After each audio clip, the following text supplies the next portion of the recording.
Assalamualaikum warahmatullahi wabarakatuh. Jumpa lagi dengan podcast SMA Muhammadiyah 1 Yogyakarta. Podcast kita, bincang-bincang kita.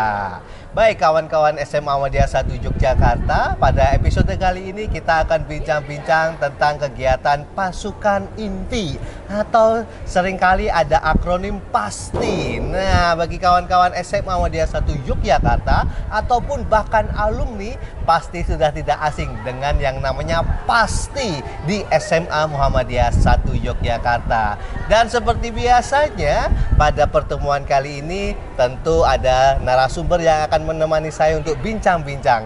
Berikut adalah narasumber saya yang akan menemani saya dan kawan-kawan semuanya untuk menikmati kegiatan tentang kegiatan PASTI. Berikut adalah Bapak Bimo Hanggoro Aji. Ya, Assalamualaikum Pak Bimo. Waalaikumsalam warahmatullahi. Salaman dulu Pak.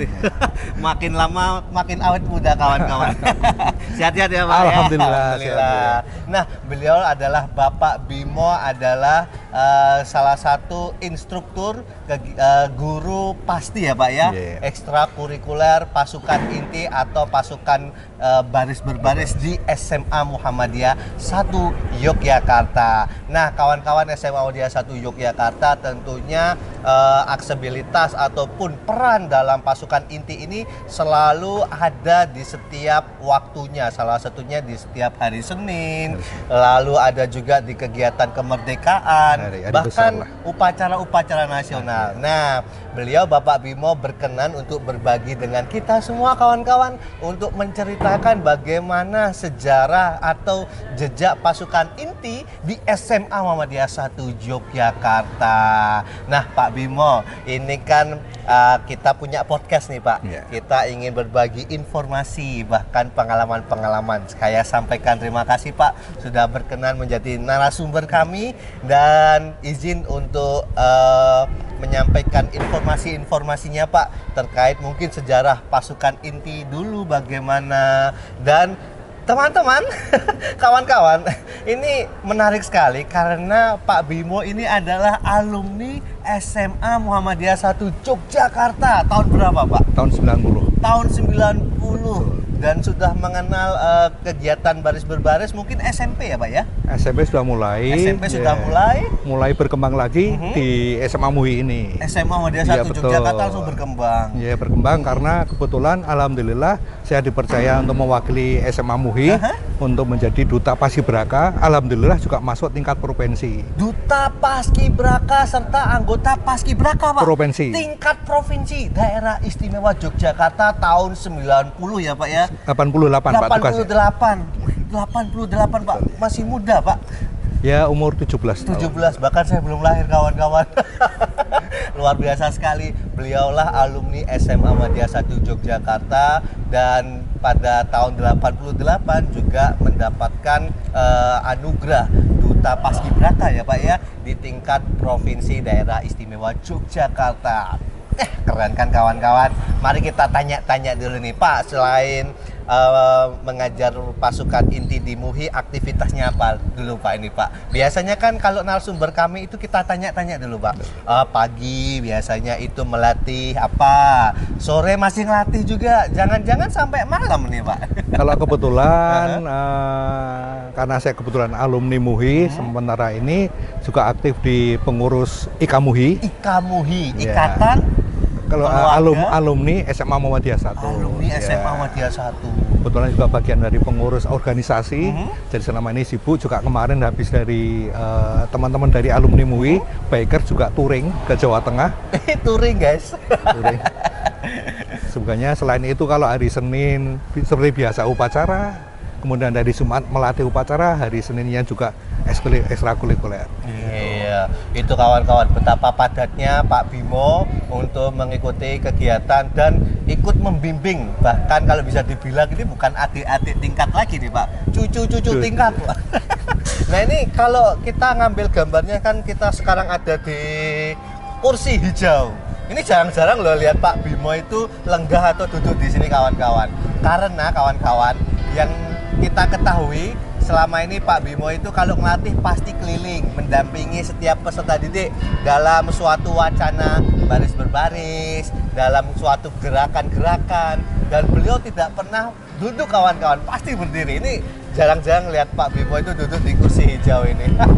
Nah, Pak Bimo, alumni MUHI tahun 88, 90 alumni. 90 lulus ya Pak ya? 98 itu berarti kelas 10, 11 Pak? 11, kelas 2 ya, kelas 2 SMA 2. Kelas 2 SMA, terus lulus tahun 90. Tahun 90. Nah Pak, tentu kami kan butuh info juga nih Pak. Bagaimana perjalanan pasti itu dari mulai Pak Bimo masuk MUHI sampai sekarang Pak. Ini kan reklamenya itu kan jalan terus Pak waktunya itu Pak. Nah, perkembangan apa saja sih yang mungkin bisa Bapak ketahui Pak? Baik, jadi kita start back ke belakang dulu. Jadi kalau tepatnya saya masuk MUHI itu pasti masih berumur 3 tahun. Oh. Karena kebetulan lahirnya tahun 85. Ya, tahun 85 itu pun karena melihat kebutuhan di SMA Muhammadiyah 1 waktu itu, kegiatan baris terutama itu hanya sifatnya insidental. Jadi kalau cuma ada kegiatan upacara baris hanya dibentuk, setelah itu bubar. Nah kemudian momentumnya tahun 85 itu ada salah seorang siswa MUHI kebetulan bisa menembus paskibraka nasional Bapak. Tahun 85 itu Mas Agus Surono, tahun 85 bisa menembus paskibraka nasional. Ada yang sudah tembus paskibraka nasional. Betul. Nah itu kan kemudian jadi momentum, akhirnya IPM mulai memikirkan bagaimana mencarikan solusi atau wadah untuk kegiatan anak-anak tonti. Oh waktu itu namanya tonti? Ya masih tonti. Kemudian tonti. Masih tonti.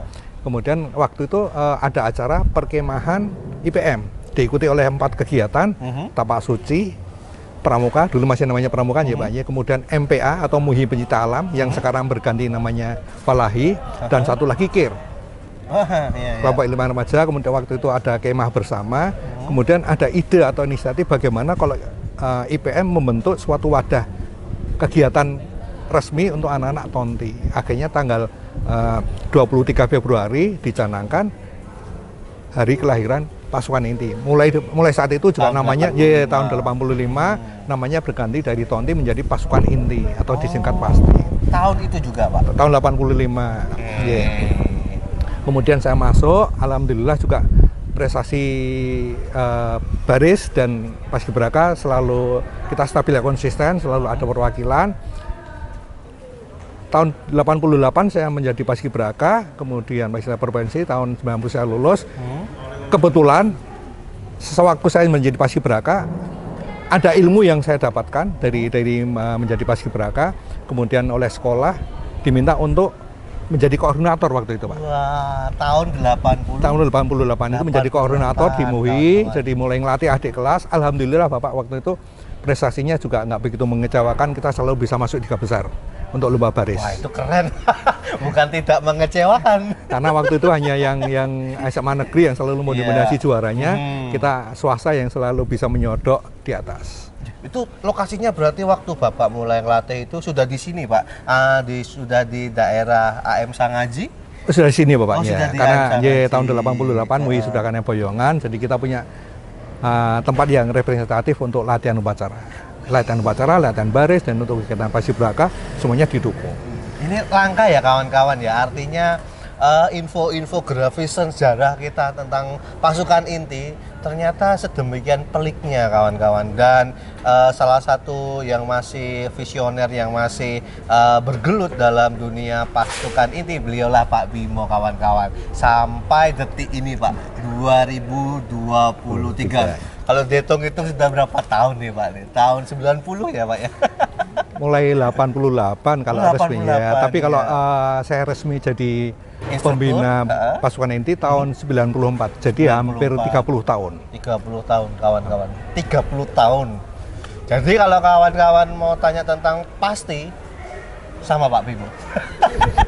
Nah Pak, ini Pak, ada pertanyaan-pertanyaan yang menarik. Kadang saya pun mungkin juga pernah mengalami ya Pak ya. Artinya waktu SMP, waktu SMA atau MA, kami mungkin diminta untuk latihan baris berbaris. Betul. Nah, kenapa Pak kita harus latihan baris berbaris? Pasti ada filosofinya yang harus diketahui oleh halayak umum nih Pak. Nah ini Pak Bimo, karena sudah di tingkat provinsi, bahkan sudah 30 tahun mengabdi sebagai instruktur pasukan inti atau tonti di SMA Muhammadiyah 1 Yogyakarta, pasti punya hal praktisi sendiri yang tentunya bisa digetuk tularkan pada kawan-kawan. Jadi gini Pak, khusus untuk anak SMA ya, itu karena masa istilah peralihan dari anak-anak ke dewasa, kadang butuh pembentukan karakter. Pembentukan karakter kawan-kawan. Ini. Jadi kalau kita melihat tujuannya kenapa harus ada baris berbaris, salah satunya memang untuk menumbuhkan rasa disiplin Bapak. Menumbuhkan rasa disiplin. Dari situ memang kadang anak-anak memang sejogjanya disiplin itu tumbuh dari kita sendiri, dari dalam tanpa bantuan orang lain. Itu lebih bagus. Cuman terkadang anak itu kalau tidak dipaksa, kadang tidak bisa tumbuh. Memang anak-anak merasa terpaksa, walaupun awalnya merasa terpaksa, karena dipaksa, lama-lama akan jadi biasa Pak nanti. Karakternya terbangun. Akhirnya akan karena dipaksa, mereka merasa terpaksa, tapi kalau itu diulang-ulang terus yang kebaikan, akhirnya mereka jadi biasa dan akhirnya menjadi kebiasaan. Kebiasaan positif nih kawan-kawan. Betul, kebiasaan positif. Jadi memang menumbuhkan rasa disiplin itu kadang anak-anak harus dipaksa. Oke. Gitu. Lalu Pak, mungkin ada pertanyaan, apakah ada korelasi antara latihan baris berbaris dengan kehidupan sehari-hari? Pasti ada ya Pak ya? Betul Pak. Karena tentara, polisi, bahkan ASN pun dilatih untuk berbaris ya Pak ya? Betul Pak, jadi memang baris itu kan bentuk kegiatan fisik untuk membentuk karakter yang positif untuk rasa persatuan, tadi ya disiplin, kemudian patriotisme, rasa nasionalisme, itu yang perlu ditumbuhkan. Karena sekali lagi untuk membentuk suatu karakter tertentu memang dibutuhkan beberapa program, salah satunya baris berbaris. Salah satunya baris berbaris sebagai metode untuk meningkatkan karakter peserta didik yang positif kawan-kawan. Nah Pak, ini kalau boleh tahu nih Pak, kadang kan kalau hal-hal seperti itu kan peserta didik itu enggan untuk mengikuti. Ternyata kawan-kawan, setelah kita lihat dari tahun ke tahun, orang yang masuk atau peserta didik yang ikut pasti atau pasukan inti atau tonti itu selalu ramai Pak, bahkan penuh, bahkan tidak kesulitan untuk kita tuh mencari talent-talent yang berbakat. Nyatanya tentu pada setiap tahun di SMA Muhammadiyah 1 Yogyakarta banyak prestasi yang sudah ditelurkan oleh pasti di tangan Pak Bimo ini. Salah satunya banyak sekali calon anggota Paskibraka ya Pak, tingkat kota yang selalu hadir mewarnai kegiatan baris berbaris khususnya bersama-sama dengan satuan pendidikan lainnya. Nah, tips-tipsnya nih Pak, bagaimana kiat-kiat Pak Bimo mungkin untuk kawan-kawan di sekolah lain atau mungkin untuk kita Pak ya, bagaimana cara kita untuk mencintai kegiatan baris berbaris Pak? Jadi begini Pak Iksan, memang beberapa anak mungkin juga orang tua mindsetnya bahwa baris itu hanya kegiatan yang melelahkan, bikin hitam kulit atau apa, ya kan? Kalau saya udah hitam kawan-kawan. Jadi sebenarnya kita kepingin membentuk satu tadi kembali ke karakter siswa ya, membentuk watak itu memang dibutuhkan. Salah satunya itu tadi karena ini masa perkembangan anak, jadi anak harus butuh memang benar-benar. Istilahnya kalau kita bilang jangan bicara prestasi kalau anak itu nggak bisa disiplin. Jangan bicara prestasi kalau kita belum disiplin dalam segala hal, waktu ya. Kemudian perilaku, memang rasa kebersamaan juga itu penting Mbak.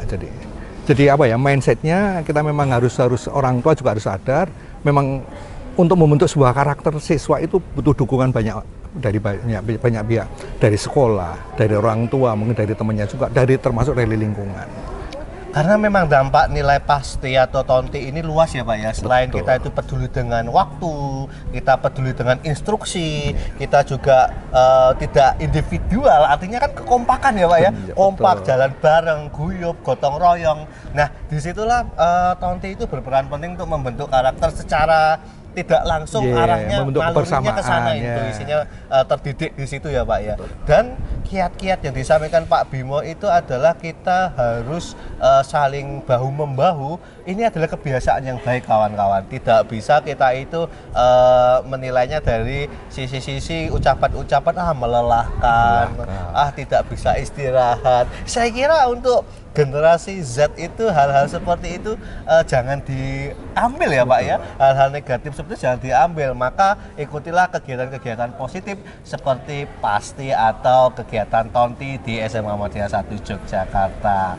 Nah Pak, terakhir untuk penutupan, boleh Pak sekala kiranya diberikan masukan-masukan ataupun harapan doa untuk kegiatan pasukan inti ke depannya Pak. Ya kita berharap Pak Iksan kegiatan ke depan khususnya di pasukan inti selalu mendapat dukungan ya, semua dukungan dari sekolah, dari siswa, dari teman-teman, kemudian dari masyarakat orang tua termasuk itu. Karena sekali lagi tanpa dukungan dari orang tua, dari berbagai pihak, kita mungkin tidak bisa mencapai prestasi yang tertinggi. Alhamdulillah sampai hari ini memang terutama di Paskibraka kita selalu bisa menempatkan wakilnya Bapak, dan kita selalu salah satu SMA swasta yang bisa mendominasi di Paskibraka. Selalu mendominasi setiap tahunnya ya Pak ya? Iya, dalam artian setiap tahun kita selalu ada perwakilannya.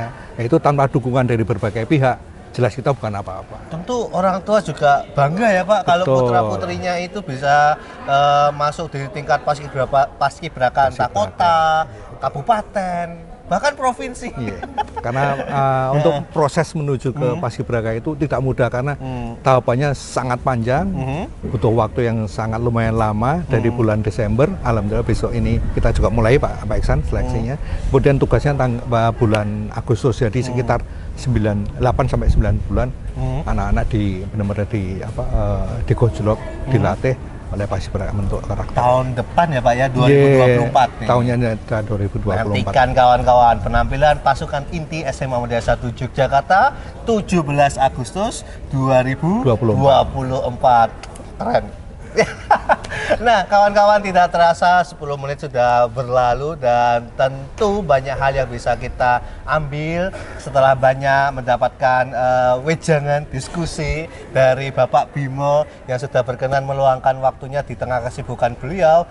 Dan teman kawan semuanya, jangan lupa like and subscribe channel SMA Muhammadiyah 1 Yogyakarta dan boleh memberikan saran ataupun apresiasinya untuk kami tindak lanjuti dalam rangka podcast-podcast berikutnya. Terima kasih Pak Bimo. Semoga Pak Bimo sehat selalu ya Pak ya. Amin Pak. Ya, keren nih Pak Bimo, kawan-kawan, tetap energik, tetap semangat. Nah, demikianlah podcast kita pada pertemuan kali ini. Jangan lupa tetap saksikan podcast kami. Kami undur diri. Assalamualaikum warahmatullahi wabarakatuh. And see ya. Terima kasih Pak Bimo.